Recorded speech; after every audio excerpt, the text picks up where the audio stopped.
And I think the biggest story, I know you hate when I tell the story, was Jackson, right? So we had a parent-teachers night a couple of weeks ago. Oh. And a teacher came up to me. Teacher that I had no idea, didn't know who he was. It was a STEM night. A STEM night, right? So he walks over to me. He was like, "Are you Jackson's dad?" And I'm like, "Yeah."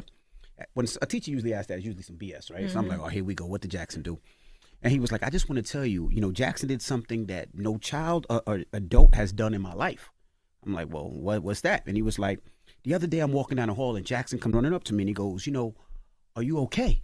And the teacher was like, "What do you mean?" He was like, "You just don't look as happy as you usually do. Are you all right? Is anything bothering you? Would you like to have a conversation with me and just talk it through?" He is a child. He is a psychiatrist. And the teacher was like, "What?" He was like, "Nah, you just don't seem as happy as you do, but don't let things stress you out. Just pray on it, and tomorrow will be better, all right? And if you need to talk to me, come talk to me." And he said, Jackson ran off. And he was like, "I've never had an adult or a child ever do that to me." So he was like, "Whatever you're doing at home, continue that." And what I mean, that just shows what the kids are learning at home is worth everything. You know what I mean? So you need to report that teacher too. He don't need to be in the school system. It ain't even that. It ain't walking around looking at it. Ain't even that. The next day he probably was like, "You got some time at the I am going to So what if Logan was the only person? London was the only person that saw him at Jackson. that Jackson, yeah. Jackson was the only person name a that city. saw him. His name is City.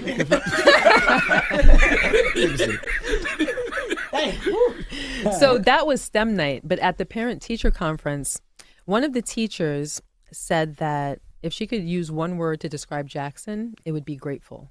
Wow. And she said, in 30 years of teaching, I've never used that word with a child before. And I said, "Well, what do you mean by grateful?" She said, every day after every lesson, he comes up to me and says, "Thank you for teaching me today."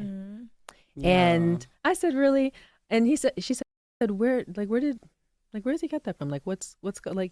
I said, that's his own interpretation. But when he plays sports, after every game, I tell him to shake the referee's hand and look him in the eye, Go to the a coach. nice strong handshake, and say thank you. And do the same thing with your coach, because these are people that give their time that don't have to give their time. Right. And it's for you and for your benefit and your learning and your greatness. So you acknowledge that man or that woman and you say thank you.